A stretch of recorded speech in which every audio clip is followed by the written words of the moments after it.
States of America and to the republic for which it stands, one nation, under God, indivisible, with liberty and justice for all.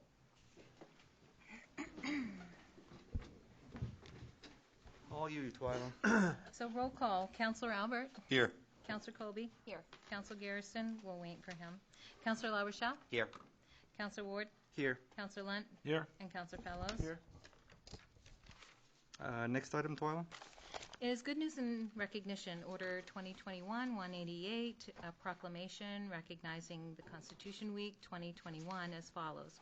Whereas September the 17th, 2021 marks the 234th anniversary of the drafting and signing of the Constitution of the United States of America by the delegates at the Constitutional Convention in 1787, and whereas it's fitting and proper to accord official recognition to this magnificent document and its memorable anniversary, and to the patriotic celebrations which will commemorate the occasion, and whereas Public Law 915 guarantees the issuing of a proclamation each year by the President of the United States of America designating September 17 through 23 as Constitution Week. Now, therefore, we, the Lisbon Town Council, encourage all Americans to observe this important day in our nation's history and to ask our citizens to reflect on the privilege of being an American with all the rights and responsibilities which that privilege involves. In witness whereof, we, the Lisbon Town Council, have set our hand and caused the Great Seal of the Town of Lisbon to be affixed this 7th day of September 2021. A motion? I'll make a motion. Second. I just had one question. Have we participated in this in the past? I don't remember. I think this is our first year. Where did it come from? Just out of curiosity. Came from somebody that emailed me and asked if we would put it in front of council. I think it's a great idea, or associated with that. I was just wondering how we... It was a member of the DAR that emailed me. Okay. Oh. By all means. Anybody else? All in favor? Order passed, 7-0. Let's circle back for Mr. Garrison's attendance, too, if you could. Oh, Mr. Garrison, let me make a note that you have arrived. I didn't think you wanted me in my sweats and a T-shirt. We're just happy you're Very here. nice. Thank you. Right. Thank you for your effort. My wife reminded me, going, don't you have a meeting tonight? I'm like, oh, no. Back to you, Twyla. Okay. The next item is the public hearing. Once the chairman opens the public hearing, those present who wish to speak may approach the lectern to address the council chair. Please use the microphone and state your name for the record. Public hearing for the bond ordinance for Ferry Road. Anybody wishing to speak on behalf of this item, please come forward and state your name. I will close the public hearing, Twyla. Okay. And the next item would be audience participation and response for agenda items. Anybody wishing to address the council on any of the items on, please come forward. Just state your name. My name's Lorelei Hilliker. I own 207 Edibles, and I'm also probably the loudest member of Save the View. So I just wanted to offer some alternative language for the, I believe it's Order 2021-195 for the non-binding referendum question. So we'd just like to offer some language that kind of incorporates everything we've been trying to do and makes it a little more clear. I did make copies if you guys would like to just have that. Please. I don't know if you want me to actually read it or deal with it when you get there, but... Well, you've got the listening dot. Why don't you actually read it into the record for what you're proposing? Okay, so the current language reads, two options, please choose one. Exclusive reuse as a park with parking. A park may cost up to $100,000 to develop. Option 2 is some combination of a park, commercial and residential development, along with parking. Our suggested alternative is option A, exclusive reuse as a park only with parking. Option B, single-story retail development with enhanced public parking and parking, public park, and parking. And option C, multi-story commercial and residential development with public park and parking. Thank you. Thank you. Anybody else? Please. My name's Jason Smith. I just kind of wanted to step out front of everybody and let everyone know that I'll be running for town council next year for the one-year term. Something I've never really gotten into, but just something where I'd like to be able to have a voice if there's certain things that concern me or other residents in the town. So we actually just purchased a property here in Lisbon, so we look forward to working with whoever and whichever one you guys plan on staying on the council. Thank you, sir. Thank you, guys. Please.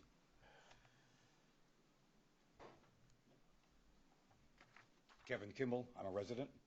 I'm just curious where the figure for $100,000 came from. For the park, I think that was an estimate of what it would take to develop it as a park if you actually put in like a bandstand and you wire it up and put. This was actually written by my dad, who definitely is an advocate for having a park. He was just trying. The idea was to be open with the public that it is going to cost some money to actually redevelop it, so it's not. And I think it's for signaling to future councilors that we'd know if people vote for that, then it's okay. People are saying we want to go ahead and spend some money and make it look nice there, and not have a fight over what it's going to cost. So the idea was to just be open and honest about the fact that it is going to take some investment there. But 100,000 is basically an estimate of what it could be up to. I understand that, but my curiosity is about where that specific figure comes from. Why is it not 50,000? Why not 150? Why not 250?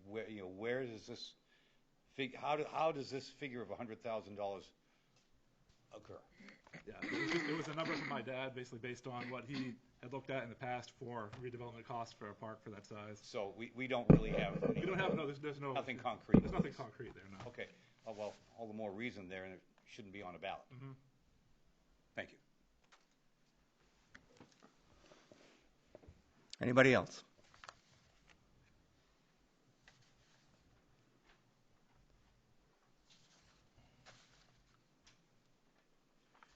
Good evening. Richard Main, Libby Street.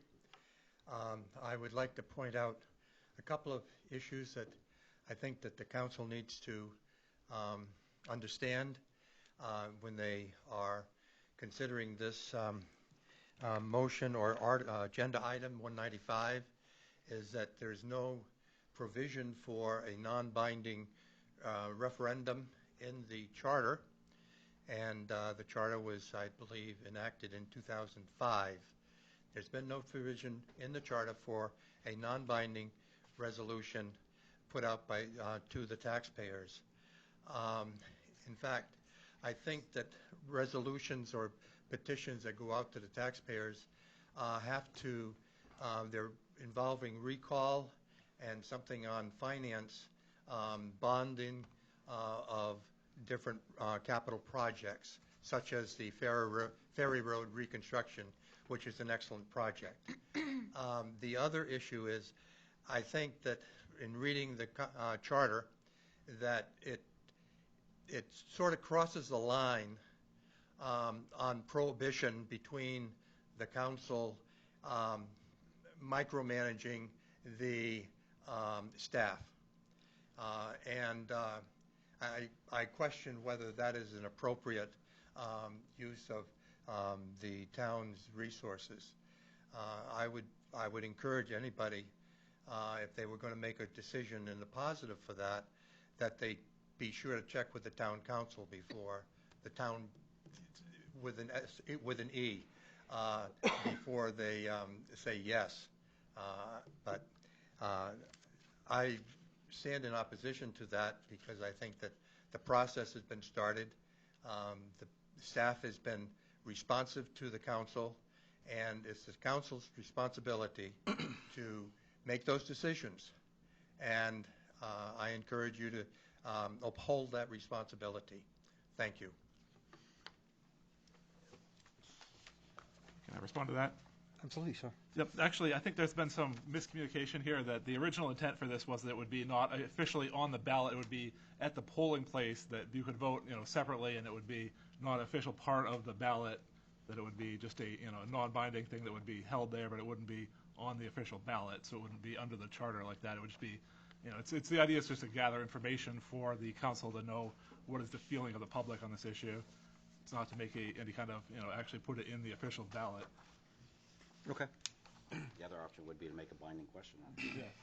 Or to say that I feel like we've certainly have gotten and continue to get a fair amount of feedback as well.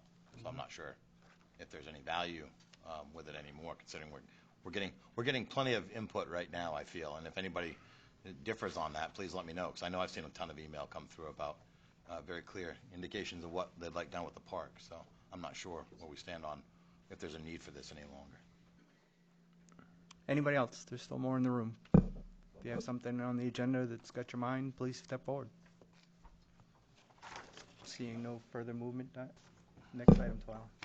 Is the consent agenda. The consent agenda items are considered to be routine and will be considered for adoption by one motion with no separate discussion unless the council requests an item to be removed. Are there any items to be removed? Seeing none, Order 2021-198 to approve the municipal accounts payable warrants totaling $1,023,937.58. The municipal payroll warrants totaling $194,649.46. The school accounts payable warrants totaling $539,820.60. The school payroll warrants totaling $373,979.46, along with the minutes of August the 17th, 2021, and to set public hearings on September 1 for the following businesses. A victualer's license, liquor license, and special entertainment permit for the Olive Pit Brewing Company. A victualer's license for Extreme Energy and Nutrition. A liquor license and special entertainment permit for the Lisbon Left Hand Club, and would do it. I make a motion. Second. All in favor or any discussion? All in favor. Order passed, 7-0. Next item 12. Under Council Orders, Resolutions, and Ordinances, Order 2021-190, the 20-ton tilt trailer bid award. Good evening, everyone. Randy Sear, Public Works, Solid Waste Director. We tried going the route last time we spoke. That trailer was not going to be available anytime soon. I think that was going to be part of a package deal. He probably could have found a trailer to get us one, but just selling it for just the trailer alone, I don't think he was interested in doing. So we're able to find one delivered here in the build time of between 8 and 10 weeks, which is great because everybody else was, almost 2 years out. So it's my recommendation that we go with Rampant for a 20-ton trailer, be delivered in 8 to 10 weeks. I'll take a motion for discussion. Make the motion. Second. I heard Don for the second. Sorry, Mark. He's louder in that ear. The question I had was, we're right back here, same number, same company, but we have a valid bid associated with that. What's the lead time, I forget, on the piece of equipment? When will they deliver Second week it? of October. So they'll deliver it, and we don't have to worry about the trailer. It's just us transporting it after the fact, so it's right in the timeline. White has said in between where we're getting the machine, the Hyundai machine, they said they would probably accommodate us with a trailer to borrow if we needed to get it around until ours came in. Perfect. Perfect. Okay, so it's right back in business where he was landing. Yes, Vern? I got to ask, sorry. I got to ask this question just because you just said it. So all other competitors are saying 2 years out on build before they get it to you? That's correct. And so this one company says they can get it to you in 8 to 10 weeks? Yep. Does that not raise a red flag for you? Because Nope. it does for me. Nope, because Rampant doesn't sell to a middleman. They only sell direct. So you order, they build, they ship. That's it.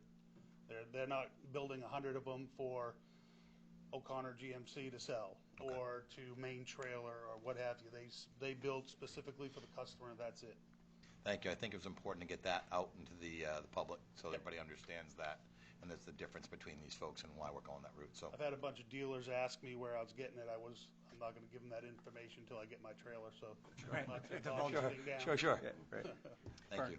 And just Randy, if you could, just give us the amount of the bid and what we're actually allocated. I mean, if it's within the allocation, what we had. Yeah, I mean, we were allocating, around the $20,000 mark. What did it come in at, Diane? 24,000 and some change. That's delivered. It was $20,399 for the trailer, which was way under the $24,000 that I had initially got bids for. But this one here, being delivered to the Public Works, the delivery was, close to $3,000 or whatever. We pay no FET tax. We don't pay any other taxes. So that's just the delivery charge straight to our door.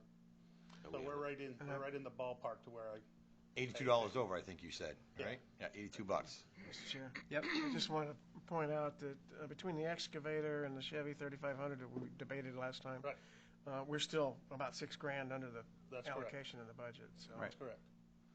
Good, just wanted to put it. Right, and the original trailer that we were talking about that we were hoping to get in the 6 to 8 weeks prior was over as well too. So Right. we're at the same place where it needed to be. But from Randy's perspective, he has a valid bid and it complies with our purchasing policy. That's correct. Right. Lost a few weeks, but Right. we got the valid Right. bid. Any other questions of Randy on this item, guys? All in favor? 7-0, order passed. Thank you. Thank you, Randy. Next item? Order 2021-191, the market study bid award. Evening, everybody. Evening, Brett. Councilor Garrison, nice to meet you. First time I've been in front of you. Just here to take up a bid that was approved on June 22nd, to do a market analysis for the entire town of Lisbon, and then to look at the Warumbo site with a couple redevelopment options. This is going to accomplish a number of goals for the town. A lot has changed in Lisbon over the last 10 years since the last study was done in 2012. And we wrote this market analysis based on input to make sure that we looked at the entire town, that we could look at emerging entrepreneurship opportunities, what are new business niches that are going to niches that will fit in the town, what are the population trends, census data is going up, new folks are moving in, there's a lot of interesting data. What kind of housing do they need? That's an important question too. And then finally, what are financial feasibility options for a couple options for the Warumbo site? And this is an important part too. There's a lot of questions out there. There's a lot of opinions about what should happen with this site. But what this tool will allow us to do is to crunch numbers on these different scenarios and to see what the return might be, see what kind of public investment might be required, and see what would be feasible for a private developer. And so for a $10,000 price tag with a low bid from a very talented, experienced consultant named Howard Cohn, the Chesapeake Group out of Baltimore, Maryland. Impeccable references, great academic experience, and very good work experience, as you saw in the proposal. I think we'll get our money worth. And he, from what I heard from the references, he does the work himself. He doesn't delegate it down. He doesn't have any staff. He's going to be here a couple of times working with us and doing the deep dive. So I think this is going to be good for the entire town, for property owners throughout the community. It'll help inform other policies in terms of housing and what's needed in the community. And ultimately, it'll help us get some good data and some good numbers to look at what's a feasible project that can create the most benefit at the Warumbo parcel. I'll make the motion for discussion. Second. Okay. So who wants to go first? Who has a question? I was just going to say, is this study going to include the Lisbon side of town where in their analysis, so that the private entrepreneurs up there can maybe take advantage of it? It will, and like we talked about on June 22nd, in order to do a market analysis, you got to start with the region and drive down. So we'll start probably as broad as Lewiston, Auburn, Brunswick, Topsom, understand what their needs are, especially if you're thinking about a retail analysis. People from Lisbon don't just shop in Lisbon, and stores in Lisbon don't just serve Lisbon residents. These are regional economic activity.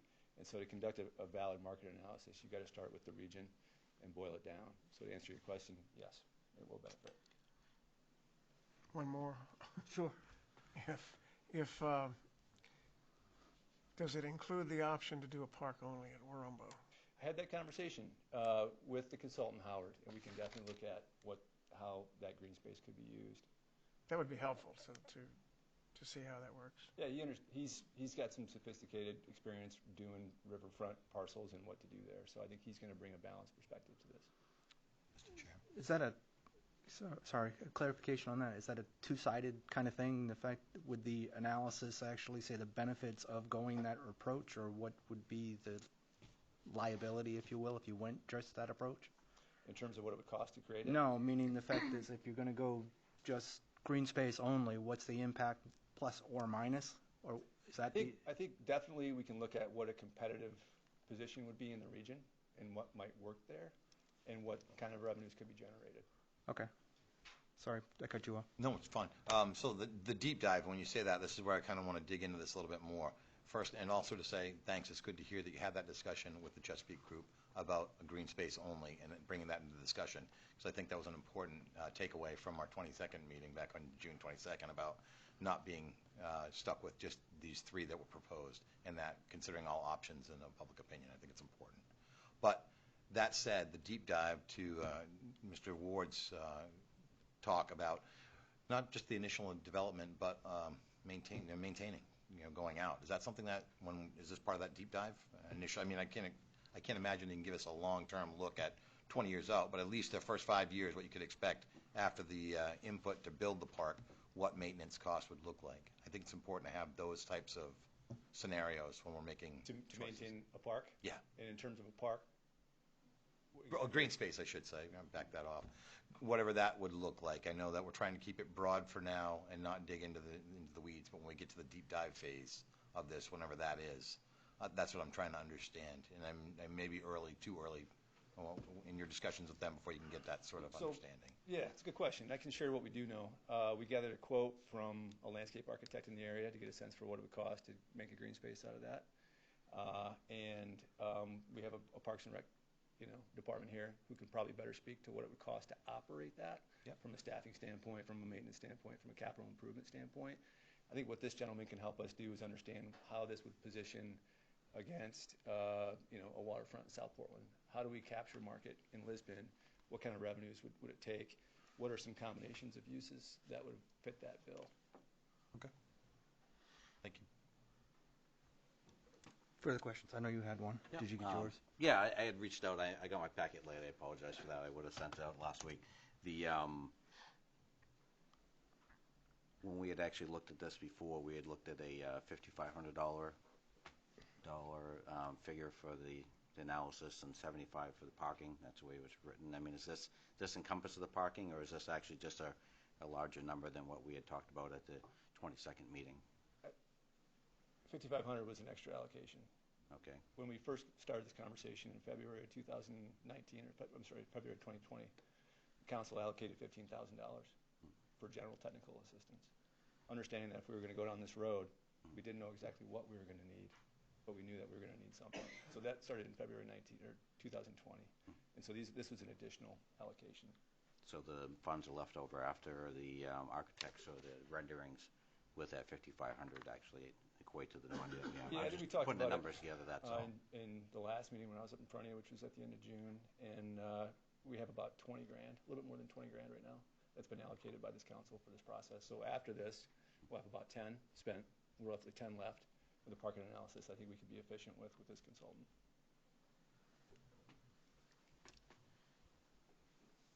We had bids all over the place, I understand. Yeah, that's a good response. We had a bid from Boston, very strong company. One from New Hampshire, a gentleman who did a lot of the naval bases, Air Force bases that were decommissioned, how to revitalize those like we had down the road in Brunswick. And then a firm out of New York, Camoin Associates, who also has a local representative. I think Howard Cohn, TCG, Chesapeake Group compares with all of them. I think he's a smaller shop, so he's going to be a little bit less expensive, less overhead, and 2, he's going to do the work himself. And he's experienced. He's been doing this for quite a long time. And he wants to come here. I don't think he would take this job. And if you look at the price points, comparison, significant differences, he takes jobs that he wants to do now, and he wants to help us in Lisbon. Anybody else? So you're saying there might be a chance for the Warumbo Air Show, is what you're saying? Pretty good chance, yeah. Good. Yeah. Good. The one thing that caught my attention, Brad, was I was looking at all the firms more closer in that regard. Firm coming out of Maryland. So you stand by the fact that based on the credentials, the project examples, references, that he is the right guy for this to be able to make this work with the geography working against him. Yeah, I talked to 6 people, and I grew up in Michigan, so I know the state. A lot of his work examples were from Michigan, and he had glowing references from people in communities that are large, communities that are small, city managers who worked in relatively small communities and then became the assistant city manager in Houston, Texas. I mean, very, very good references. I was very impressed. No, we're lucky. I've seen the similar in Lewiston as well. A firm out of Philadelphia did very well by us and that type of stuff too. It's just you don't have that same footing as somebody coming out of New Hampshire. You need to make it work to get here. So if he's successfully met that, I just needed to hear it. Thank you. And you had the benefit of having another professional review those bids with you, did you not? Yeah, we did. We did interviews with all of them, and we had an LDC member who was on the two lowest cost bids that would be most competitive. And we were strong consensus that this was the right way to go.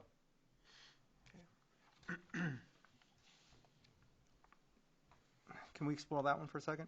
Sure. Was this a low-cost bid, or was it the best value for what we actually are paying for? Both. Because one of the things that I would point to in my experience, the fact is if you're going to step over somebody, it needs to have a real reason for it, and it needs to have the value to the community. Is there a better candidate associated with that, or is this the best value that you're recommending? I think this is the best value. Again, that's for the listening dot associated with that. I don't want it to be heard as a low-cost bid, because that'll be the next thing we're seeing on social media.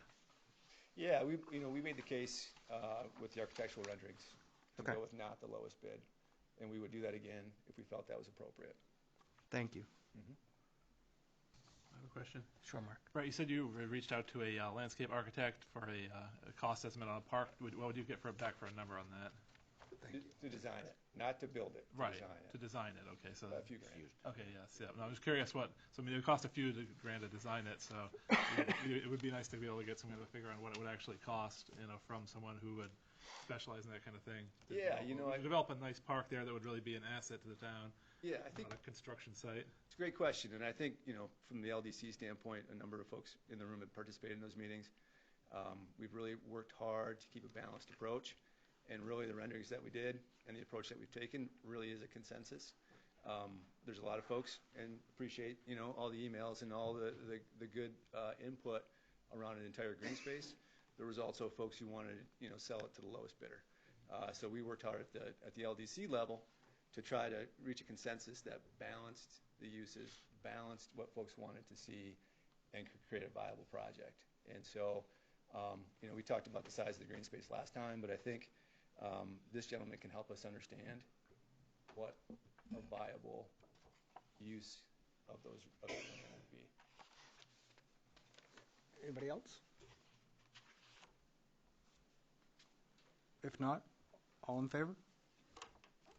Order passed, 7-0. And I ask one more question, Brett, time frame wise, is there I didn't see it on there, maybe I just overlooked it. But Yep, he's going to get started probably next week, and then we'll have, if you would have saw the bid, it's in two different parts. The first part is sort of the town-wide due diligence, he called it, which is number crunching. I think we'll have that around the holiday time, and then probably by mid-January, we'll go through the pro forma and the deeper dive. So to your point, the last time we spoke, we're in no rush here, and we're going to take our time and make sure that everybody has a chance to look at this stuff. That also gives us a couple of opportunities to have additional public meetings. When we get that first town-wide analysis back, we'll share that with the community. We'll have a conversation about it, get some input on that, and then, if you read it closely, a couple questions I had as I talked to folks, they said, all right, what are the two scenarios? And we haven't defined that yet. That's an important point, too. We still have the opportunity, after that town-wide due diligence and the market analysis that comes back, we'll have the opportunity to define what those two are. And we can play all kinds of games with that to create kind of comparisons and get a sense for what the best option is. Thank you. That's a good question. Next item, Paula. All right. Ordinance 2021-192, the bond ordinance for Ferry Road. This is a second reading. A roll call vote is required. Nothing new associated with that one. We just cover the dollar amount. It's the same as the first order that you passed. So this is the second reading of the same thing. Right. I'm just going for the listening dot who may not be. What was the amount for the scope of the work that we're having on the November ballot, I guess? Approximately 2.8 million Thank you. I drove it the other day. at It's 15 definitely- years. Right. And for that listening dot, anything above 250,000 that we're actually going through referendum or have to raise from anything through taxation needs to go to voters for their approval. So. See Pine Woods Road. Right. Or ferry before it, or Yep. any of the other projects that we've done. Absolutely. I need a motion. Make the motion. All right, it's actually, yeah. Roll we are- call. I'm sorry. Norm Albert made it. Who Yep. seconded it? I need a second. Now roll call. And Counselor Albert. Yes. Counselor LaRochelle. Yes. Counselor Ward, Yes. Counselor Lunt, Yes. Counselor Garrison, Yes. Counselor Colby, Yes. and Counselor Fellows. Yes. 7 yeas, no nays, order passed. Next item, please. Ordinance 2021-193, the General Assistance Ordinance and Appendices Amendments. This is a first reading. Roll call vote is required. Just as a little bit of history, every year at this time, the state of Maine adopts new general assistance maximums, and we have to adopt them as well. So that's what this is, in the form of an ordinance. So all we did is just update those maximums.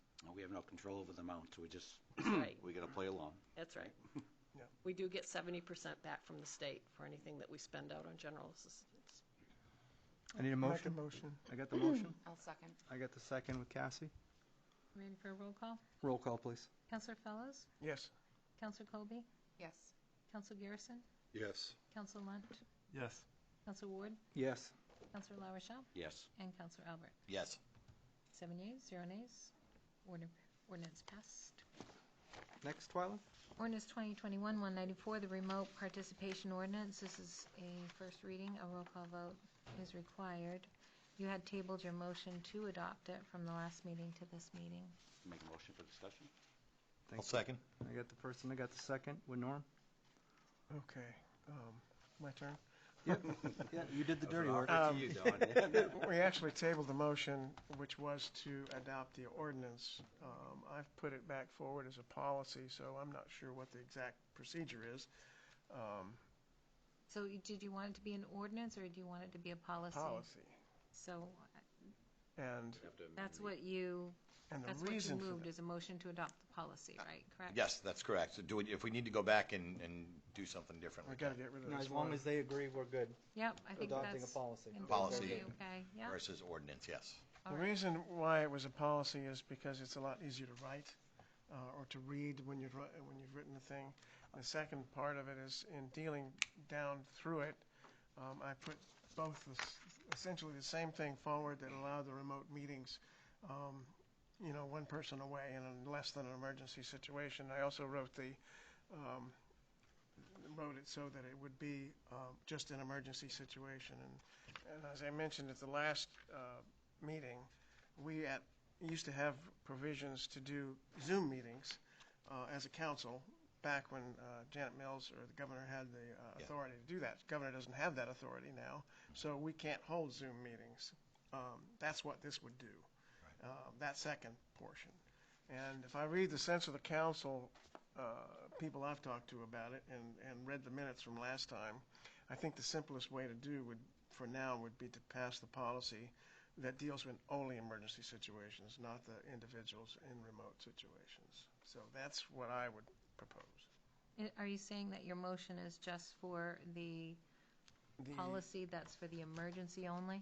Yes, the remote meeting participation policy for emergency or urgent issue conditions only. And when it's all remote, everybody's remote? Right. Okay, is that what your motion was Yes. that you made? Yes. We can do that, yes. Just doing this for a checking while. for clarification. It's a real thing of beauty. It really is. That's Your ability to herd cats, Twyla, is something that's just uncanny. I Get gotta rid tell of you the that. It confusion really where is. it is. Now we have clarification. So I'm going to devil's advocate here just because. So the emergency as defined by who? Chair? State? I mean, I just want to understand that before I. As defined by the statute. Yes, then by the statute, thank you. Okay, that's it, right there. And I just wanted to kudos to you, Diane, for last time mentioning a policy as an option. I remember that stuck in my head. So I think it's important. It wouldn't be the right thing to do without acknowledging that. Thank you for that input. And I had a question, Don, much in that same vein. Originally, you had crafted it at the last meeting for an ordinance. Yep. Because you felt that it was more binding than a policy. Well, actually, I did, but I'm in error. Because it's one thing to adopt it. We have to have a hearing either way. Right, and it's two But readings. if you're going to, my understanding is if you're going to rescind it or modify it as an ordinance, you got to do hearings again and all that stuff. I'm not sure you have to do that if you're doing it as a policy. Yep, okay. I buy into that in that regard. The reason I asked is because at the last meeting, I was challenging somebody's motivations down the line if you open the door to topic. Oh, yes. The erosion associated with what becomes an acceptable reason, I don't want to No, lower that bar. the council would have to vote to change the policy. Agreed. And if the statute dictates that, then that Yes. kind of definitely. Yes, I'm the good, kibosh I'm good on. with the change. I got nothing on that. Since you're soon to be a has-been, it won't matter. I prefer the word lame. Ask my kids. They'll tell you. Nice. All right. I have a question. Yes, please. And again, I know I've actually responded just a little bit to Don about it, and he kind of knows my thought before, but it seems like it's narrowing down. So I read through it, and it's anything. It's not confusing, but there's a lot there still. So if you're thinking of emergency, can you just give an example, like in the last couple of years, where this would have came into play, or is Just it like it did during COVID, so? when we were in a blinding snowstorm, or when we, for whatever reason, could not meet as a group. Yep. Now, is there any, is there anything else that ordinances or policies would have to change if we would actually change a meeting and like within a day or two prior to the meeting, it not being held in location? I mean, Twyla, I guess that's more of a question to you. If meeting's supposed to be tonight and Monday, and Tuesday morning we have a snowstorm, I mean, can we actually just change our meeting Yes. location without actually notifying the public? Or Well, you would have to notify the public according to the state statutes. And We if you still do it as an would- emergency meeting, We're an emergency meeting. I think it's news media, you gotta tell. Right. I was going to say, what is notification required? Is it required notification through a public media outlet, or is it as simple as changing the message on the website? I'm just. I think that's both. You're going to notify the media as well, in addition to all the counselors to be in attendance, and then it's going to go on our web, yes. Perfect. Thank you for the clarification there. So, following that, we are covered at the school committee because they have their own separate policy. Yes.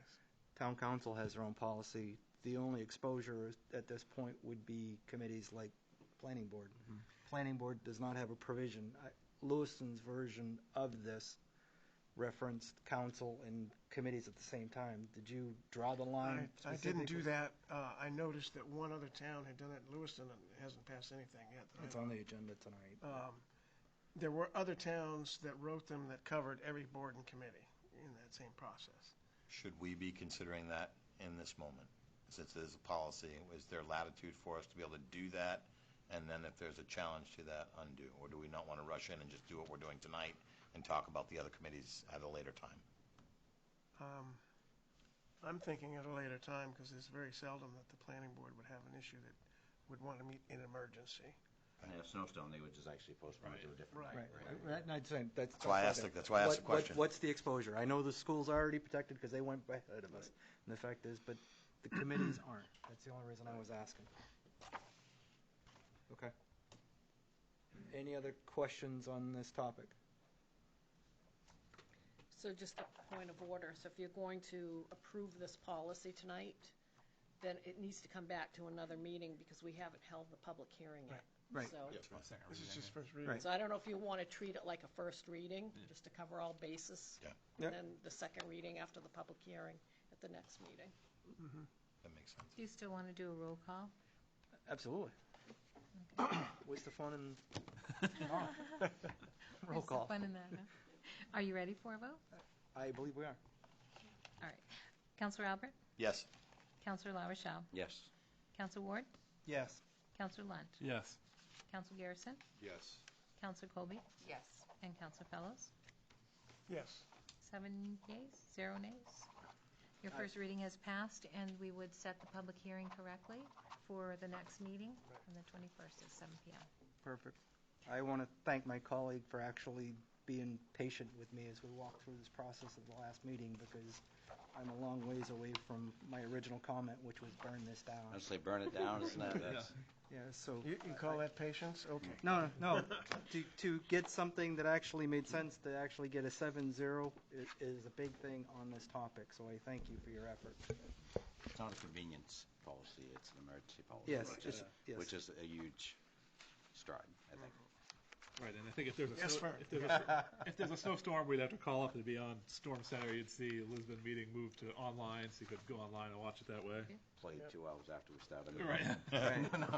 We would still have the procedure for the public to weigh in as Right. they did during COVID, which would be emails. Yeah, and I think that's the simplest in the fact that one of the lessons from COVID is that council chair's email address should be the standard in that regard, is everything there, because yes, it's not perfect, but at least it's something that gets corrected. I put just that there would be one. I didn't say who, but Yeah. quite frankly, if it goes to the person that's the clerk or whoever's not chairing Right. the meeting. Holy mother. If you've watched somebody try to chair a meeting and do that at the same time, it's not much It's fun. not pretty. It's not pretty, absolutely. So anyway, Thank you. Next item, Twyla. Order 2021-195, the non-binding referendum question for the November 2, 2021 ballot. Make a motion for discussion. I'll take a second. I'll second that. I got the first and the second. All right, who wants to go first with discussion? Pause these while we talk about this one. I will. I have no problem with that. So, Okay. I wasn't the one that brought this forward, but I appreciate Mark actually bringing it forward, because I know it's been a discussion multiple times, and as much as I do appreciate Mr. Maines thinking the council can actually bring everything forward and bring everything down, anytime you can get the citizens actually at a broader vision to actually put their consensus either +4 or minus on there, I think it's always good. So, I mean, I definitely supported Mark's idea of bringing this forward. To me, it doesn't really make a difference if it goes to the vote or not. I mean, I think it's actually a good avenue. It's probably the best avenue we have to actually see what the public opinion is. You're going to probably find over half the people, or probably more, that go vote may not even actually have a Facebook page. I don't know. So, I mean, the idea of social media is a good avenue to get some input, but I think you are just touching a certain point of our residencies, not the whole. And I mean, to be honest with you, I always felt about our elections, or any time anything goes to bid, goes out to vote, is if someone wants to share their opinion, go vote. And if they don't say a word about it, because they had an opportunity to voice their opinion, right? I don't care if it's on a ferry road reconstruction or a gymnasium in town. I don't care what it is. If you have a true feeling about it, if you go vote, you actually express your opinion. And if you don't take the opportunity to go vote, then you shouldn't really complain much about it after. So the idea of non-binding, binding, I'm not sure, Mr. Maines. For some reason, we go to the vote and we're asked a question on the school question: is this question too high, the amount too high, is this amount too low? Those to me are basically non-binding type of questions, you know what I mean? So I think there has been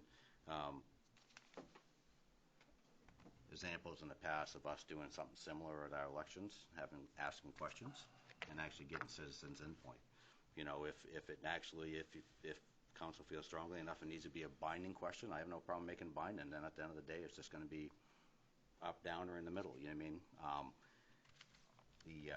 A lot of the input that we've got, and actually talking with the business group downtown that actually is kind of have a concern about this and moving things forward. It's actually kind of a mixed view out there. Because there are people that believe in all three. The idea of just a park. There is a strong consensus of people that just like to have a park. But with that being said, a lot of the business community would actually see like a park with a single-story type of commercial type structure down there too that actually could benefit the downtown. And then you do have people that actually would like to see the thing built up and not be any park at all. There's not to saying that's one of our options, but there's quite a consensus. I don't know. I give Mark credit for bringing it forward, and I will support it because it was brought forward. And I think the three questions actually do fulfill more of the different levels that people are at. So if we do want to do it, I'd actually encourage the idea of going with the three options. But I'd be curious to see what other councilors have for input or not input on it. I'd prefer to see the three. Because I'll tell you, the first thing I saw when I looked at this was $100,000. And I'm like, whoa, wait a minute. And to me, we don't know what the cost is. So to me, putting that amount on there is could be misleading. until we get the information back, we're sort of, who knows? Yeah, as the person who put it forward, I would support going forward to this proposal that Fern had with the redraft, if that was what people would prefer to see. I mean, I think it should be non-binding, because I think, especially with the 3 questions, you could get locked into something if, say, option B was the winner, and it was a single-story retail development, and then, you know, developers came back to us and said, that's not viable to build that, nobody wants to build that, then, okay, well, now we can't even make a park there because we're locked into this, option. So I prefer to see it as non-binding, and if the legal says it shouldn't be part of the actual official ballot, then I think we could just do, just do a piece of paper like that you'd have there at the polling place that people could do outside of the official ballot to, still mark their opinions on it, because they're all going to be right there at the polls, so you're going to get, 95% of the people who come through the polls would still vote on that. Can we ask Twyla? Twyla, you're the official ballot election person. What is the legalities of a non-binding question on, the state does it sometimes, so. I think the town has done quite a few of those. I think we've done if you non-binding asked. in the past. Quite a I'm few. surprised. It's Could we still look into it and good give to opinion look into before- legal to be before sure it's it's officially fine. printed on the ballot? You're planning on doing Wait a the minute, I'm hearing 2 3. different things. I'm hearing that you're asking for feedback at the polls and hearing something on a ballot. The fact is, those are 2 different things, and I will not support the second. Okay, so you prefer to just have it be not officially on the ballot, but at the polling place? Right, there's feedback, and then there's breeding ill will when people come out of this, they think we've decided something, and it's just intended to be a survey. Right. Well, a non-binding referendum is nothing but merely an expensive survey. So what's the motion? Was the motion to put it on, or was the motion, I'm confused about what the motion. It says it right there in the non-binding referendum question for November 2nd ballot. I don't think it says it any clearer than that. That's a ballot question. And so we're talking about, to the chair's point, we're talking about 2 very different things. You're right, because this is the rewritten one says referendum. The original one I submitted did not say referendum on there. So if you're talking about an amendment, if you're putting it on a ballot to amend it. Yeah, don't hold us to anything yet. We're this is all marinating. We're in the hashing it out phase right now. Okay. Stirring the pot. Yeah. I might as well jump out there, and I don't think I'm going to be particularly popular with everybody here, but Nothing new. Come on. I'm not in support of this, and for several reasons. One, I think it's the council's job to make a decision, although I don't think we're going to be making a decision by November 2nd. I think that if we did a non-binding referendum, it might as well be binding, because once that poll is done, it's going to see what the voters said. Well, I think the public is not going to be thoroughly informed by then. We have that study out that I'm quite sure the voters won't be thoroughly aware of that. To give Save the View a great deal of credit, that sign that went up the first time that said, go to this website, it drew lots of attention. I don't agree with what was put out there, but that's okay. The method worked.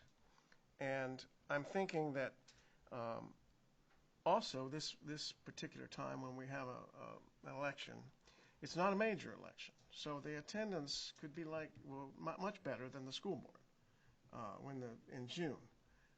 There's no gubernatorial participation. There's no presidential. There's no representatives being elected. There's local. But so I think our turnout's going to be generally low. And some of the surveys that we could do and could put it out could do better than the polls. So for that, and I think it's too early, and it's not really the public's job. That's what we got elected to do. That's what our form of government is. That's why I would say no. So, Don, you're saying that the next council comes in after the first meeting, decides to go a totally different route than you want to go, you'd be totally happy with that? Because it's the council making the decision. Just curious. I think the council's that's the way it works. Okay. All right. I just want to make sure that's I don't know if I'd be happy with it, but that's exactly what happens. And the other point I just want to make on your comment you just made, which to me it doesn't, it's fine. I mean, we agree, disagree all the time, but we're still able to talk, which is not a problem because this is just town stuff. But if we're not going to have enough people there to actually kind of consider this type of thing, I hate to think we're going to vote on a $2.8 million project in the town if we don't feel there's going to be enough people there to make an honest opinion on something. I mean, that is a strong statement. That's not exactly the same thing. People know what a bond is. Yeah. They've not, I don't think the you're public talking- is I know what a in park there. is, Vern, But too. you're talking about just strictly numbers. Yes, they that's know all. what a park is, But you're yes. talking just strictly numbers. So I mean, if you think we only have a couple, 300 people there, it's a strong. I mean, I'm in support for the bond for the ferry road. Don't get me wrong. Just it's one of those things where, it's hard to. I think actually, I think how would I say it? Small town politics brings out election people. You know what I mean? So I mean, you probably see more people there to vote on this issue Maybe so. than you would maybe on the ferry road. But I'm good either way because I think eventually, like you say, the council will actually lead us in the right direction, no matter what that is. So. And I don't think we're ready to make a decision, but yes, go ahead. One of the things that I would point to is the fact is the last 6 years of voter elections and prior to that, presidential or not, we've had in excess of 60% voter turnout. It is one of the statistics. I don't care about who gets elected on any given night. The fact is I'm always looking for the bonding questions and I'm looking for turnout because we've clearly heard it is the fact that you place it in June and then you get the pissed off minority that's got a special interest. I'm sorry, everybody sitting in the room's got a special interest. That's what the process is. If you come out, you actually vote. I don't care what the voter is in that regard. It's the motion at that point in time because you did your civic duty and you showed up and you voted. I agree with that in that regard, and Lisbon has been ahead of the curve in that June aside, November turnout, we have had in excess of 60%. That is one of our strengths locally. So, Mr. Chair? yes, please. So my concern is that there's some options that are presented here, and based off what we heard tonight from the Economic Community Development Director, was that after the study comes back, there are going to be some new and possibly different options that will be presented. So the last thing I want to do is throw more mud on the windshield, and so that's why I'll probably not support this, but just because I think that's more important to have more information to a point that was made by somebody from the public and somebody from the council already about we don't know that number on there is the right number, and I think it just adds more mud. And I know that while your dad has lots of experience, I'm afraid that there's more than just experience in this one. I think we need expertise in real world and real market value right now on some of the costs associated with that. So I think it's a good idea, and don't get me wrong, public input's great, and I think we need it on this more now than ever. But I think that hearing that there could be some potential for that coming out of this study sooner rather than later, I think that would probably be the better place to land because we're going to have an opportunity to get to more public. So I think that using a method that, to Fern's point, is not just a social media platform, whether that looks like mailers to try to hit some community, maybe some folks who didn't feel like they were contacted last time. I think maybe we have to look back at some of the more traditional ways to reach out to our population who felt like they were sort of left out on this last go-round. So let's make sure we're hitting them all. I guess that's the way I look at this. So. Yes, and I'm in favor of getting maximum circulation as well. I think that, like I said, the Save the View people did a great job of getting interest out there, and that's what we need to do. Right, and that's why I would prefer to see something at the ballot where you're going to get, not one side or the other that gets people out, but you're going to see whoever comes out to vote, and it'll give you a much better survey of the community. Even if it's not 100% of the people, I'd rather hear from 60% of the people than 100 people who went to, some meeting. So I think actually putting it out there and getting feedback is the best way to do it. And to Norm's point, you're going to have to wait at least a whole another year to get another November election if you're going to have, you're not going to get any better situation than that. I don't want to put it to the June election where you have 30 people come out. So, I don't think we're going to want to wait another year if we're going to go to development. So you're not going to have another chance to ask people in that kind of a forum. I would disagree with that in that regard is because when the Warumbo site's a staging area for a Main Street project, I don't believe you're going to be prepared to do anything until next November anyways. We've not committed beyond any time frame other than the 2 studies that actually were commissioned for the one we just did for, market, and then the parking that's actually coming before us at a future meeting. In that regard, it's intended to actually answer, one, the question on parking that I've been hearing for 6 years prior to this, to be able to look at it and get a benefit of what the complete town can have for marketing. In that regard, no commitment to time frame, because in that regard is that anybody that's not seeing that we're going to be having 2 years before anything downtown actually alleviates itself to be able to do anything with that site, is living under a rock. And the fact that it's been 12 years to get MDOT to actually commit to doing the project.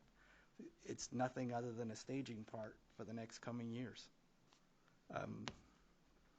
I am clearly hearing in this, the way that this is crafted on this agenda tonight, a non-binding referendum question. And I'm going to go back to clarification, Mark. And the fact is, if you took this and you just said Town of Lisbon survey and hearing what you talked about to be able to get information at the polls, I am okay with that part. I am not reading that this is saying something on the ballot, and those are two different things. You will not get my vote supporting something on the ballot. But if you're looking to be able to capture this information that can be marinated in that coming year to be able to have better information, you might get my consideration. That would be my proposal, would be for just a non-binding survey, as it was, using that language there, and removing the 100,000 because of the questions about that. Okay, now let's talk about that for a second. Okay. And I know you're just talking me through it, because in that regard, I'm reacting to this, and I appreciate your question that was raised, Mr. Kimball, associated with $100,000 that comes off. Where's that? I'd rather not target a number associated with that. I'm seeing somebody from the public coming with alternative language. My concern associated with this is the fact that do we have 4 different views that are going to come out? Are we still going to agree with what ultimately looking at for a survey?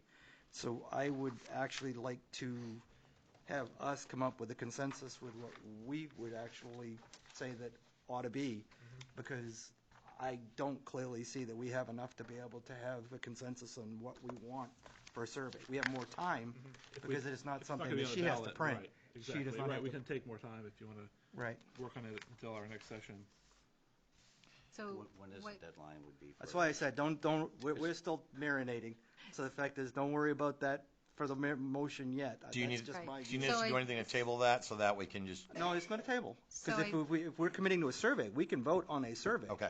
To do a survey without the specific why language. I want to make sure I'm on the same page. Yeah. So what I'm thinking is you're going to man a table, Yes. and as people leave or exit, you'll have a poster that says, "Please take our survey about Save the View." No or different than what whatever. we did on Moxie 2 Right. years ago. Right, exactly. And then you'll People have collect your signatures paper for things and stuff all the time sort of there at the poll. ballot, and then they'll fill it out and drop it into some kind of box that and I can provide a box for you to have them drop it in. You can count your paper ballots later, that sort of thing, your surveys later. Twyler, it's not possible when the person actually gives a name, they check them off, and they actually handed the ballot, that you're just not handing them a sheet and saying, could you please fill this out too? Because I'll be honest with you, I don't go to the tables because most of the times it's True, but I'm thinking running that's through gonna there, that's gonna probably get into the DS200 and cause problems all What do you day mean, long. they'd actually be put through the machines, you mean? Because they're no different than a paper They're gonna ballot hand or them a back paper to everybody, survey. right. So Yeah. I'm worried that might be the wrong way to. It needs to be handle after the it. voting Put process. the big Right. sign, you can attract people's attention there. I think you'll get plenty of attention to come to that Yeah, as table long as if it's people know what right it is, there that's the biggest at the thing, yeah. exit.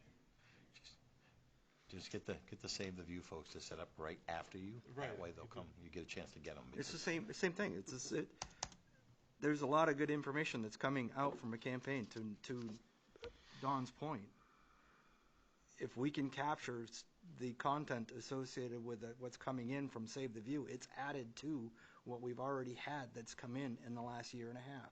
In that regard, we are gathering more information. I am just reacting to what I am seeing that we're voting on, and an alternative language associated with that. We need to be clear, and I didn't want to work against you because you were adamant you wanted this. But what are you envisioning? If you're envisioning a survey, you Yes. have my attention. Yes, The other item, my proposal is, as Twyla suggested, we have a table there, and that, it's a survey, it's not on the ballot with other items. We can help you with Yeah. some of that arrangement. The wording on the exact wording, or how's that going to be I developed? think the idea is that we're still going to hash that out. you need to give us a deadline. Council. Because you've kept us like feral cats actually corralled. So I need to know when do you need a drop dead? How soon do you want the public to know what your question is for this survey that's available at the polling location? So you could do this the first week in October, the second week in October. Yeah, sounds fair. Give yourself some time to decide what you want to print. Okay. We can help you make copies and set up your table, and you can review what you want on a poster. Mr. Chair?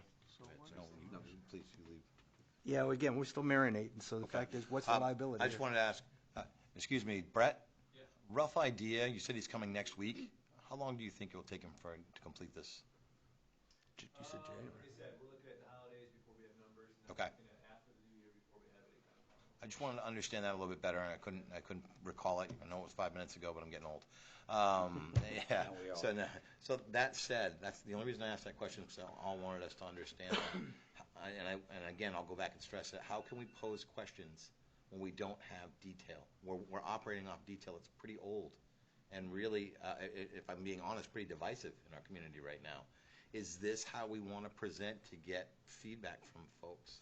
I'm concerned it may not get what we're trying to get at. Will it backlash and we end up with more ill will? Yeah. I started my tenure with a non-binding referendum question: do you want to vote on the school budget? The resounding answer on that was yes. How are we done with that, folks? It's still 7 people that vote on that. You mean the town budget? No, the school budget. School The school budget. It was a non-binding referendum question. Clearly, it came out that everybody wanted to, but it is a charter provision that prevents it. We do not vote on it. State law. Yeah. Yeah. State law overrides the charter, and that's the problem. We couldn't amend the charter because the state law Exactly. preempts it. And again, we're putting an opportunity out there if we're actually proposing, collecting survey information, and I don't want to have it be that you're just breeding more ill will. Yeah, you're way more eloquent than I am. We've already blown off one big toe. Let's save the other one and not shoot that one off, too, if we can help it. And just try to be Still up smart. two? Oh, it's the last time I checked. I got my shoes on tonight, though. I don't know. Mr. Yes. Yeah, I'm the visualization. Anyway, Mr. Chair, I listened to this, and I'm not initially opposed to a survey. However, I do think it's too early. I think we don't have the information that we want to share with the public. And I think that we're going to get essentially something that says it might as well have been a binding resolution, even if it is a survey, because we're going to get it up here and everybody's going to know what it is, and we're going to say we either want this or we want that, but we're going to have half the information.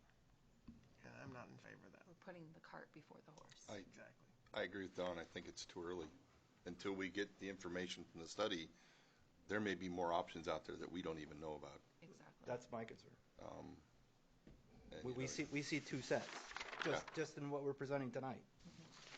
And that's one family associated with that and another individual taking a slice at it. Yeah. There's going to be more. And it will breed My issue with that is now I think we're getting onto this track where, a year from now, we're going to have already spent a lot of resources on this, and there's going to be, we're going to say, well, we're already committed because we've got that train in motion. It's going to be so hard to stop, even if the public says, we hate this, we don't want to do it. We're going to wait a whole year before we go out to reach out to developers. You can't get a developer and then jerk them around and say, no, sorry, at the last minute we don't want to do that.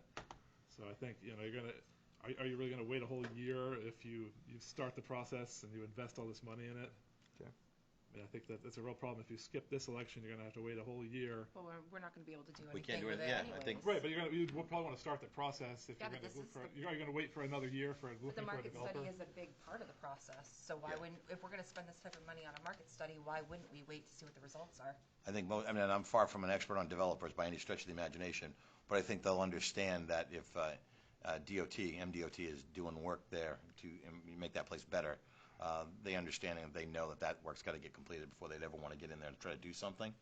So a year is not that long in the big scheme of things, and if it means getting better information so that these questions and this language is coming here, some of this might be absolutely spot on even after the market surveys come through, which would be great, because then we don't have to do a whole lot of changing. But I'd like to believe there could be some options we weren't even aware of that pop up, and allow more people to feel like okay, that's a good mixed use. I can get on board with that. I can be comfortable with that because I feel like, A, this meets some of these questions, and B, it feels like it's going to be the best thing for our town, the majority of the people in our town. That goes back to what we're trying to do here, is hit the largest segment of people understanding that not everyone's going to be happy. But right now, we've already figured out that a lot of them aren't happy about the things that came out. So we're trying to get better at hearing what they want and use the market survey to get a better understanding of what it's going to cost us to do it. That's where I'm landing. All right, we have a motion and a second on the table for this here. Either one of you guys that actually are the first or second want to salvage that to be able to propose an alternative motion? Or do we vote this one down and you start again? Well, I will make sure that my motion is to have a non-binding survey done at the poll based on language that the council would adopt. Does that fit the bill, Twyla? or do we And need that's to an relook at this? amendment, Yeah, it's right, an Mark? amendment, Okay, and do we have a second for this non-binding survey? He was the second. Based on I the will second that. language? Oh, well, wait, I'm sorry, to point of order, he was the second on the original motion, so it doesn't matter. I apologize. It's okay to have a second. I was never then. good at Robert rules. I had to get the book. Oh, you master it just when you leave. No, That's right. That's about the way it works. That's about how it works. Okay, so we have an amendment, which is to do the survey based on language approved by the town council.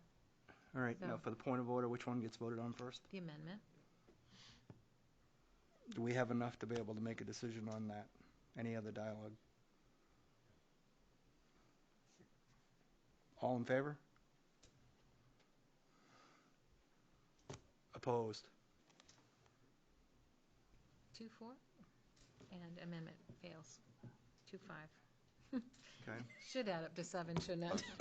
Had me waiting on for the 6-8 over here, Twyla. I thought something good was coming. We need to talk after. I used to be a math teacher. I might need a refresher. Shots fired by the new kid, people. Well, I do have one question. Yes. When is MDOT actually going to do the work? Next year. Next summer. The only reason I ask is because that was something we were talking about last time I was on the Yeah, council. no, See? Kick down the road. Oh, yeah. So I'm still not believing it till I see it. I don't blame you. Did in November. I'm still not believing it till I see it. Yes. Until we see They were also trucks. supposed to do Main Street and let us put in gas line, and we won't. Yeah, no, to your point, Mr. Garrison, the fact is we talked about at our last meeting is that state in recent memory this past year has opened bids and failed to award as well too, so that still could potentially play out. Yes. Mr. Chair, may Thank I you. make a I comment? apologize. Are we all set with that one? That all done now? No. We need No, to we vote don't. on No, now that. you go back to the main The motion. other one, I want to round back to something you said, if we can. Okay. So now you're at the main motion, Yep. which was to put this non-binding referendum question that Mark Do we had have any, suggested on the ballot. any other dialogue on that item? All in favor? Opposed? Knew that was coming, didn't you? Yeah. Oh, yeah. Right. Yep. 5, I give you. so I give it's you an 8 for 2 trying. to 5. No, your question though. Yeah, it's sad to try to let Fails. the town I know, make a it is. decision, ain't it? It's awful. I know. But either way, so I've heard it a couple times tonight, and I just want to bring it up tonight in open council. So we actually have two things, right? The DOT project doing Main Street. And I've heard a couple of things tonight about the idea of DOT taking over the Arumbo site during the project as operations. I mean, I would really like to have a strong discussion with council of what that operation would be, because I don't really see DOT taking that over that whole site to be a staging grounds. We have a rec department, Mark, that actually did a lot of work getting their thing going this year with the car shows, and it's actually been very beneficial to downtown businesses. We've had a lot of people use the park for different things. I actually allowed DOT, actually DOT doesn't stage, the people that get the bid does the staging. Right. So on the bridge project, they took 2 years to redo a Durham to Lisbon Bridge. They staged in my lower parking lot, okay? Lower parking lot for that whole project. We're talking equipment, working trailers, the whole works. That can be done in a very small footprint on a Rumbo. That's not even being used right now. They can come in and clear up an area and do it, and not actually mess up anything that's going on right now. I don't disagree with you. The point that I was trying to make is that staging and parking will be an issue when downtown, it will be a conversation that plays out here at a future council if that comes to fruition. Yeah, I would just hate to think that Agreed. we would actually not keep going the use of what we're doing with that to accommodate somebody No. else as far as for. No, that was not my intention. Okay, The fact just is, wanted to clear that simple up. reality that construction projects of that nature actually do have that kind of logistics that needs to be considered. They do, yeah. And And I that's- think we can accommodate them in a footprint that's not being I used already. appreciate you And I know affording me the opportunity to clarify. Fern and I talked about this earlier, and Yeah. and I agree as well. If the town's going to use that spot, or if the DOT's going to use that spot, it ought to be orchestrated and figured out and fine-tuned before it happens. I think to that point, there are two different entry points right now. One that's more defined, closer to the entryway, right in front of Lisbon Cannabis. Yep. That one's a nice, easily defined spot. And I think that would be probably suitable for having the cruise night folks come in right there, because I think it's away from any of that upfront parking. But more importantly, that could be then leveled out, and so it makes it easy to get to that back spot where Mark's been setting up. And that way it also kind of talks to the staging crews, whatever they need, how big their equipment lot is. We can define to them, to Don's point, to your point, this area would be for where you guys want to stage your stuff, and they could say, hey, this is what we're going to need for space, to your point about if they can do it in my small parking lot down in the lower lot of my area, we could define a similar size space depending on what their needs I mean, it's are. quite a bit of acreage there, but I just, Right. I know the idea of the car show was rained out again last night, because Right. Monday night seemed to be a rain night for some reason in Lisbon, but the, definitely not windy like Topsom, but rainy. I would like to think that, I mean, to not stop the momentum for him to be able to actually, at least put the word out that, we're going to try to do the same thing next year, because people like trends. A lot That of continuity is huge. Continuity I is agree huge, with you. yep. That continuity is So you can't actually just say pending the idea, or it'd be nice to actually pre-plan for that type of thing, so. Just, I just want, No, I heard it's- it two points and tonight, I it just want to was not clarify that. my intention, but it is a simple reality associated with that. So thank you. Understandable. Next item, Twyla. Other business, council committee reports. School. School opened up. Good things are happening. So far, so good. Knocking on wood, and we're rolling along. So that's what I got to report about school right now. Planning. They're meeting Thursday. Currently working on a build-out in the future for finishing the gross development. They're also talking about amending the site plan for, they will be amending the site plan for the solar development on Frosty Avenue, making it smaller by about half, due to some incentives that were not retroactive, so they weren't able to get the incentives, and they're downsizing.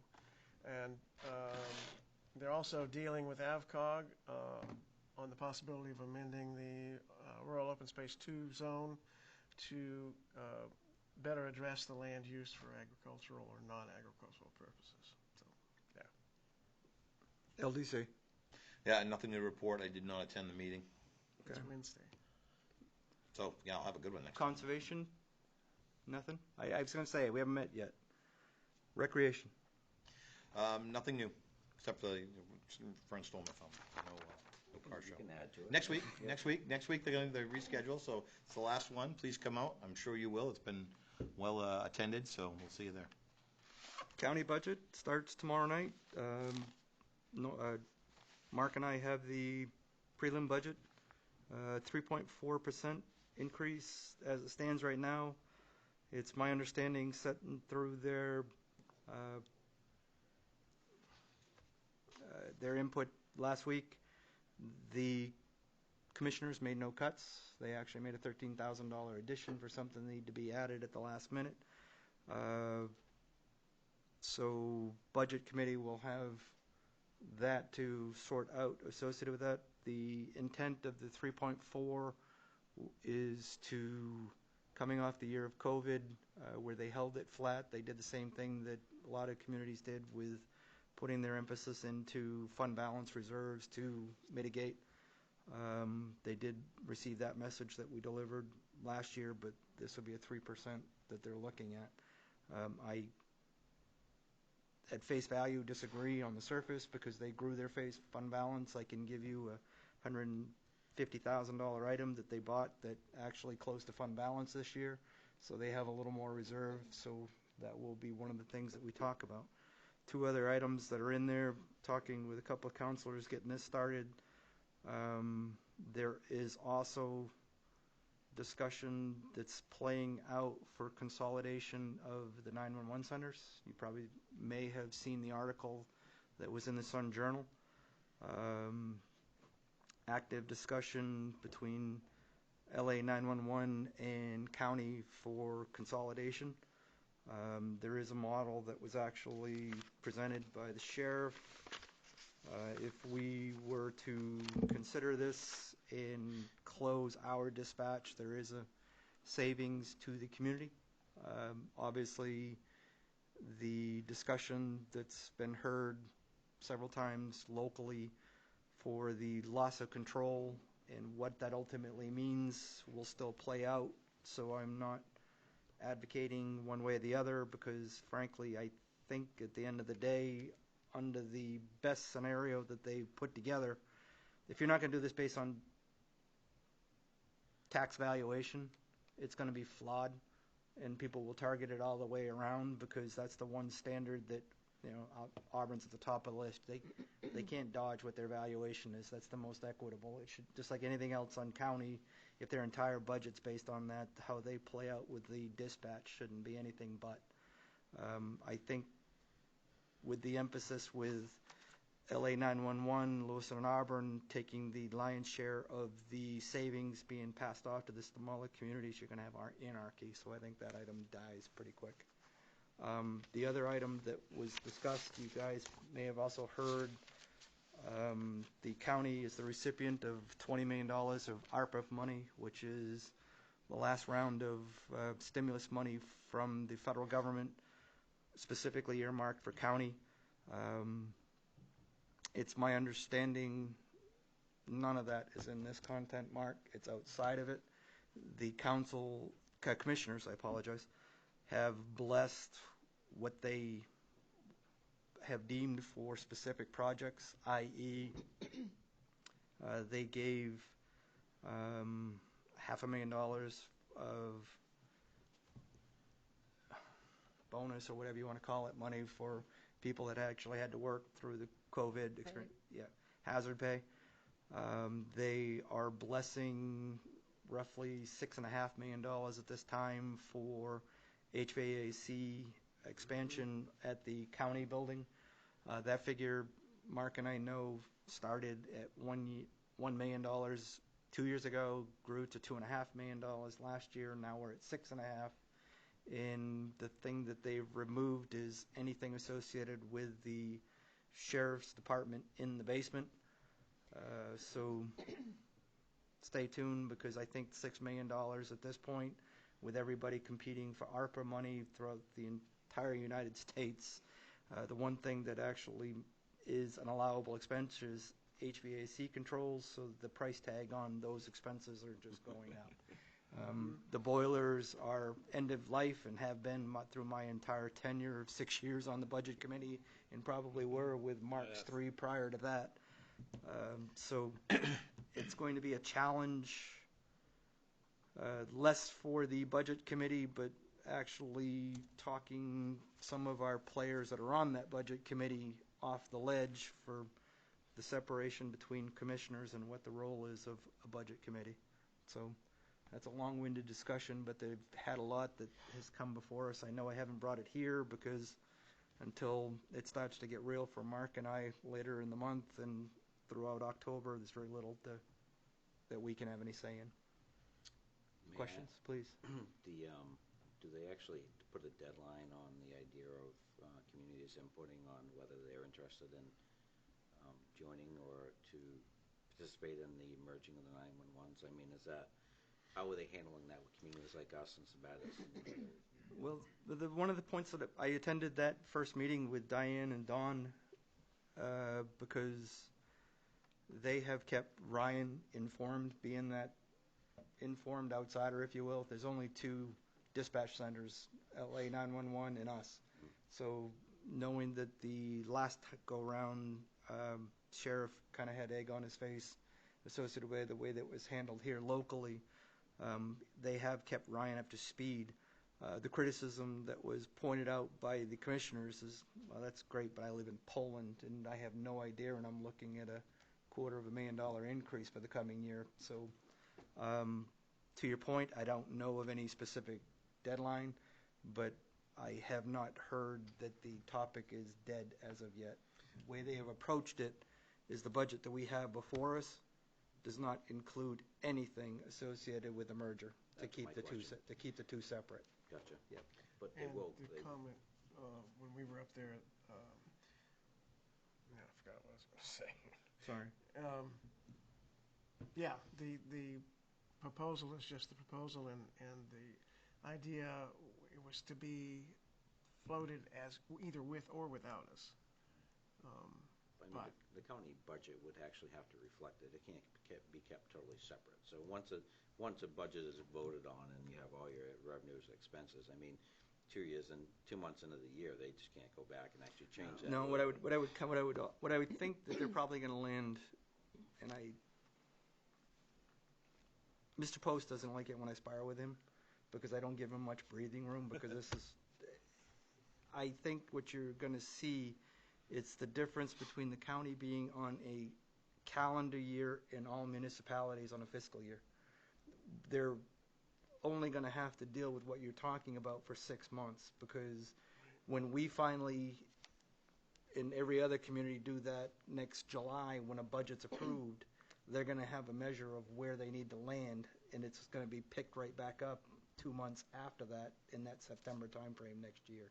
I think that's what they're trying to do, is do the soft sell, because there are key things, one of which, if you're going to talk about this, they have a key retirement with the LA 911 director is done December 31st. So if you're talking about merging organization charts, you don't have to deal with a replacement. You don't have to deal with 2 heads.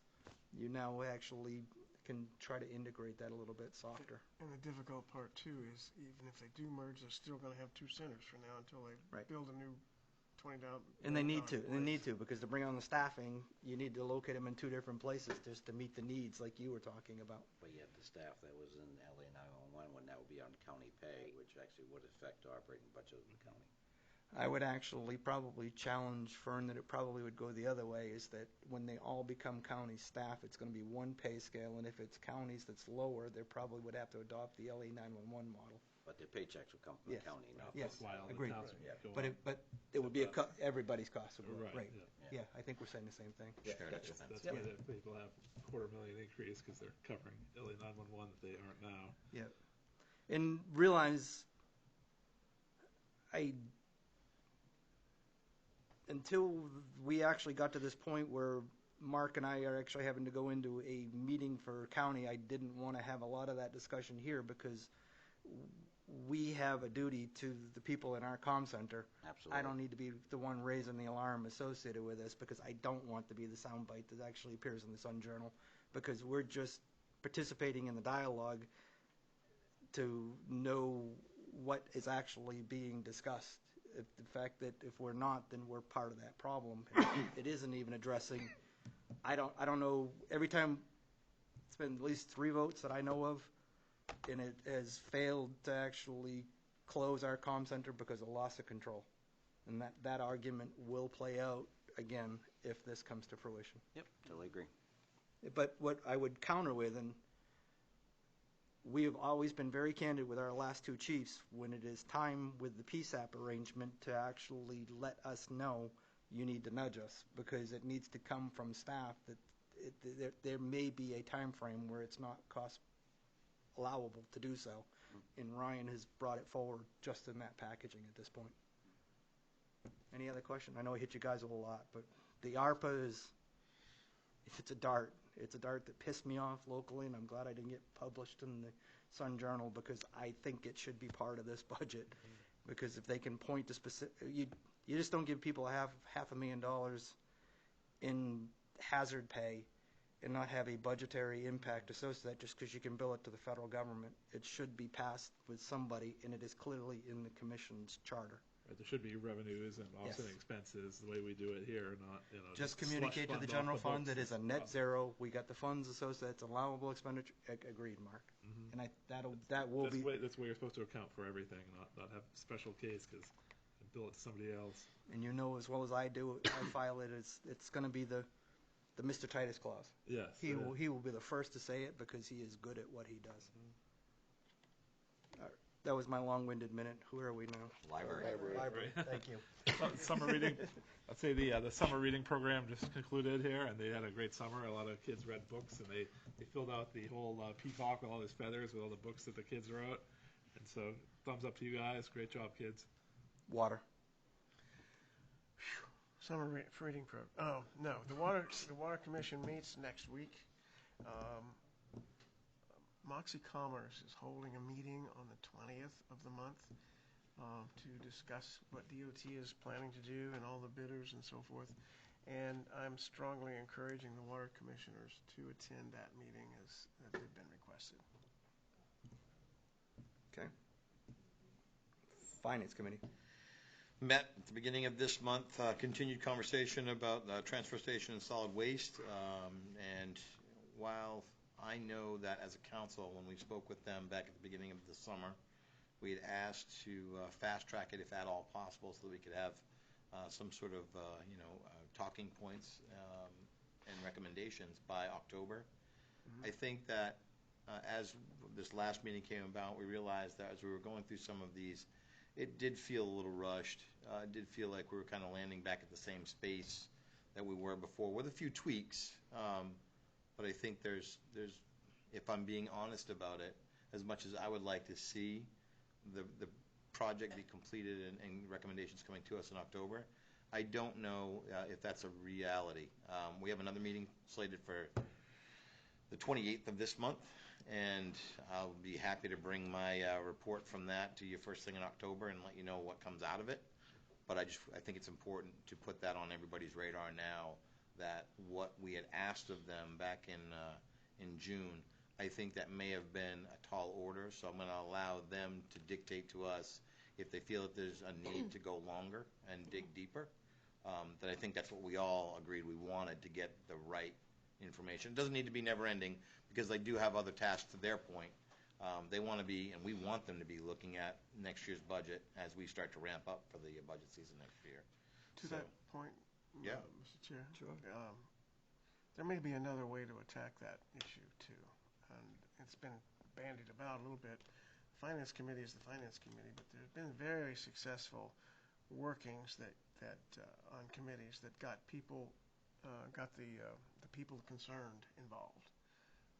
For example, the users and the ratepayers and all those parties could be brought in and on another committee, and maybe with finance input with all the lessons that have been learned, and get us somewhere before we are too late again to do it. I'm glad you brought that up, because one of the things that I'd like to please. point out there is that there was an invitation extended to all of the commercial haulers. Some of the commercial haulers did arrive, show up, and give quite a bit of great input. I think it helped. I think they also kind of cleared the air on some of the sticking points that were causing maybe some of the mud on the windshield to begin with, and maybe some not bad blood, but maybe some hurt feelings along the way. And with good cause. I mean, when somebody's integrity, or they feel like their integrity is in question, that doesn't feel very well, and I know I'd probably feel the same way. That said, we're able to get past that and start to dig into some of the stuff that matters about commercial haulers. And so there was some robust discussions between all involved, and I feel like there was some good information that came out of that. That's why I say to you all now, because of that, I think there may be some more that needs to get done there. So the October timeline may be aggressive. I'm not going to tell you that they can't deliver. I think I'll leave it up to them, but at the end of this month, we'll get a pretty clear picture. May I? Please. And again, I really appreciate them, because they're great. It's not a small undertaking. This is something that's been kicked down the road for how many years now? What, 10, 12 years?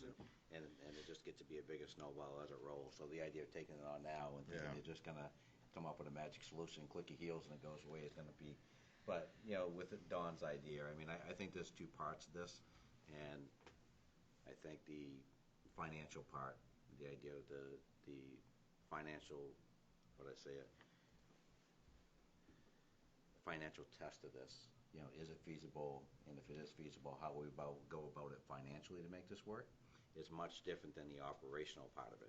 Because we still actually have, a department, we still actually have employees, we have a functioning solid waste department that has a lot of moving parts that the finance department, the finance committee it would take years for them to actually understand the nuts and bolts of all of it. So going along with Don's idea or what he brought forward,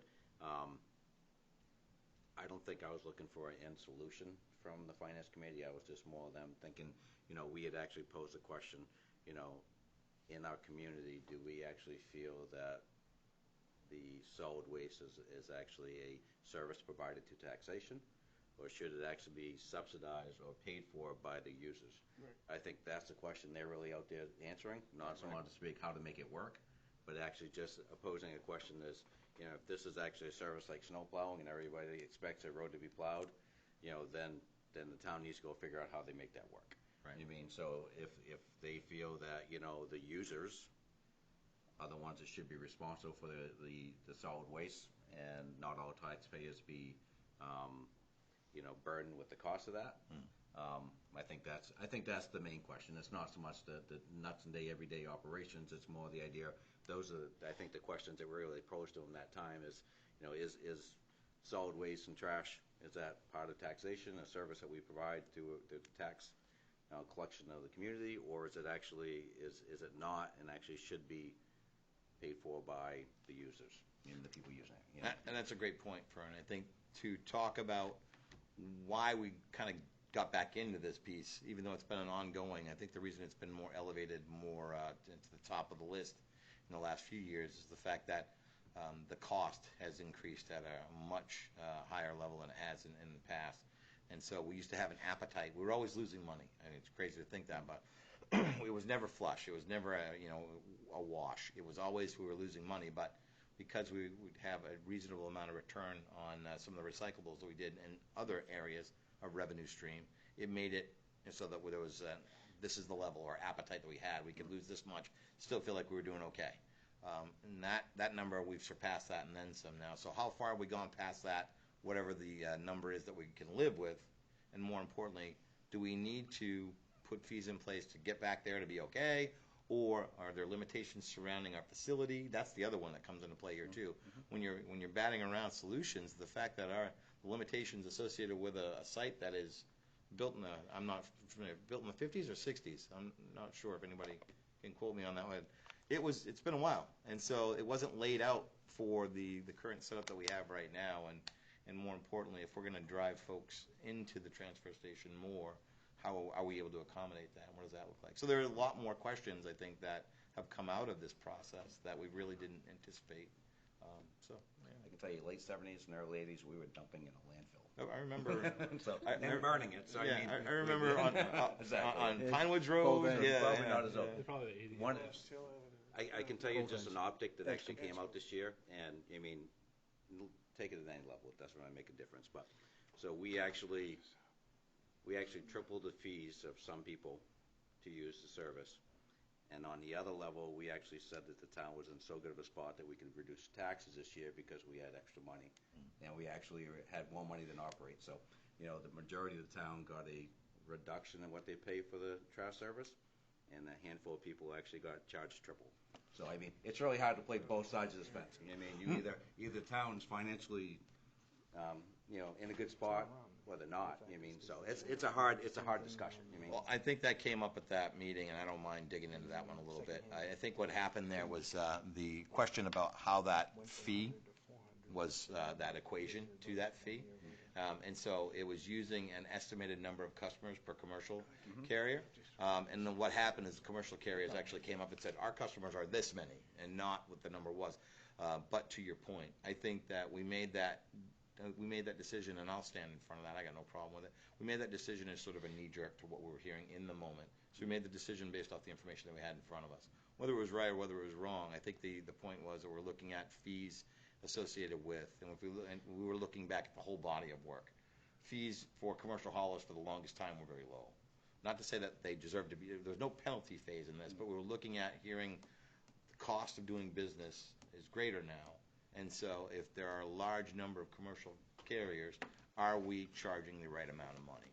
So I think to that point you just made. A lot of moving parts. Yeah, I think they had to make some decisions. They being the staff had to make some decisions based off the best estimates that they had. Could there have been some more dialogue? Probably. But I mean, I could have, should have, would have all day long. I trust the staff and what they're doing in their position because it's not my job to tell them what to do or how to do it. It's my job to sit here and say, this is what we're getting for input and let's make a decision on it. But it was great to see the commercial haulers come out here and give the information and fill in the blanks to say, hey, I think it made a lot of folks on the finance committee think twice. I know it made me think twice to the point where I wanted to come back and say, maybe we should talk about that fee again. But I feel like that would be a knee-jerk reaction too. I think doing the right thing here is doing what we didn't do before, which is let's measure twice and cut once so the next time we get it, we try to get it right based off the good information. That's all I'm hoping for. That's why I got to trust the finance committee, and I'm glad they're back. not because I want to hang the hat on them for guilt or innocence. I want to hang the hat on them because there are a lot of good folks in that committee working their tails off, and they're going to bring us some good information to try to work with. So. Yep. No, I appreciate what they do. I just don't want them to feel that their burden of solving this whole problem's on their ballot. October might be a good time frame, at least, if nothing else, to get an update of where they're at, too. Right on. Because, again, in my mind, there's 11 candidates, actually, that would benefit from that information of what somebody's working on for that piece, by all means. Yeah, no, I think they'll have And I've heard. preliminary overview report for us. Fern made a point associated with the percentage. I've heard enough from the Finance Committee to know that they have at least raw numbers of what that number is. We can determine whether it should be higher or lower, but in that regard, they at least have past data to substantiate what that number is for that balance. Sorry, Town Manager? I just have two things. Chief Leclerc and Chief McGee are planning to host a 911 ceremony at the Ricka Park on Village Street on Saturday, September 11th.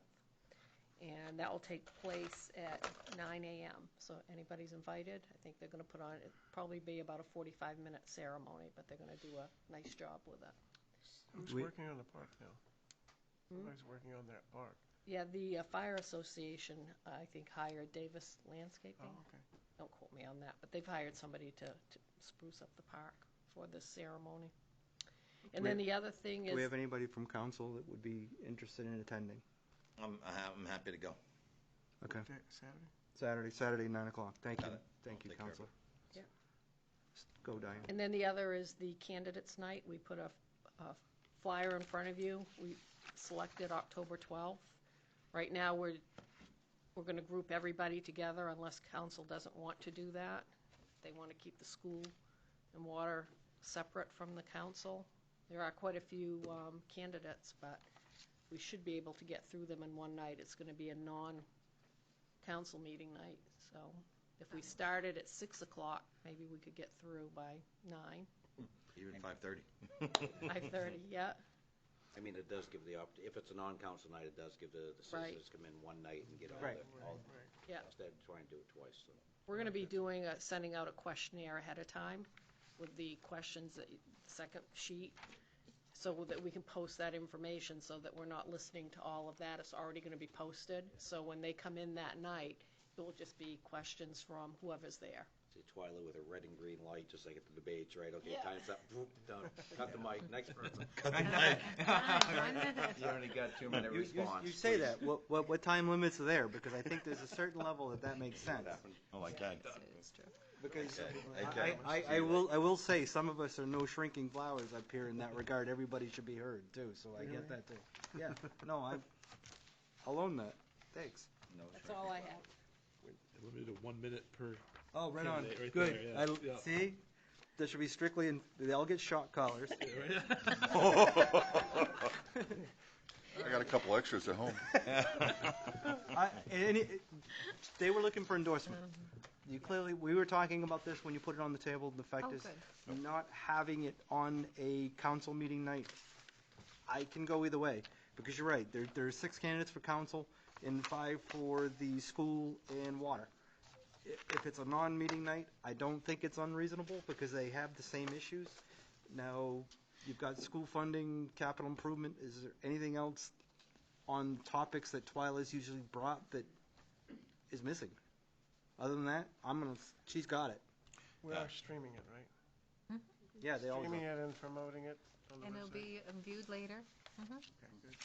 I think we're good. This got blessed. You're good. Okay. I think Twyla's involved. We're all good. Yeah, no, she's... Usually needs to direct us, so I don't think we need to direct her. Yeah. One thing I noticed, it doesn't say a time on here.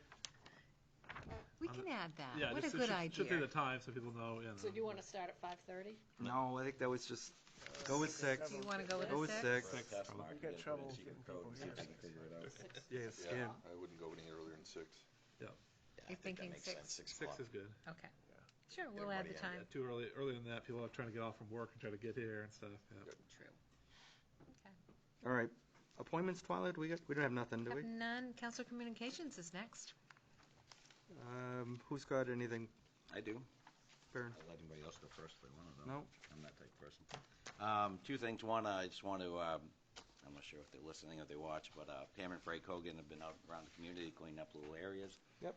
Always been, big advocates of making things look good. So stopped and talked to him one night, even helped him out for a couple hours, and I saw you down there. I wonder what you were doing. just want to put out thank you. It's to get the community involved in trying to make a town look better. I think it's actually a great thing, and there are definitely people that advocate for that. So again, thanks to Pam and Frank Hogan for out there doing your thing and making our town look better. Another thing is talking about the Rumble site. The 25th, Positive Change is actually having a big lawn sale, community lawn sale, crafter sale. Basically, what it is on the site, they are actually doing 10 by 10 areas, and it's just going to be a big community lawn sale. So, people, if you got stuff you want to come down, last time I heard, there was over 35 spots that had already been accounted for. So, if someone doesn't want to actually go out of town, there's going to be plenty of walking around and looking at stuff there. So, again, it's the 25th, and if there's any questions, you can go on the Positive Change website and look, and there's a registration that's going to try to be organized the best it can, but it ought to be pretty interesting, I mean, if nothing else. That's it. Anybody else? I'm just excited we have a new codes enforcement officer coming. Monday. You hired him, so. Mr. Staumbach, did I get it right? Yeah, look at that, not bad. I got the first name. I had trouble with the last one. Mark, right? Mark. Yeah. Mark. Yeah. I do have something, Mr. Chair. Please. I just want to thank all of those who decided to throw their hat in the ring this fall. Much appreciated. I know as a resident here, it's nice to see a very robust turnout of folks from all different walks of life, and I'm glad to see that. It's nice to see folks getting involved. Only one item I had was there's been an email out on the employee recognition. And I saw a couple of you guys have responded. If you can just get back to Diane. It's on October 3rd at the Left-Hand Club. And Yeah, I'll need a head count. She's looking for a head count.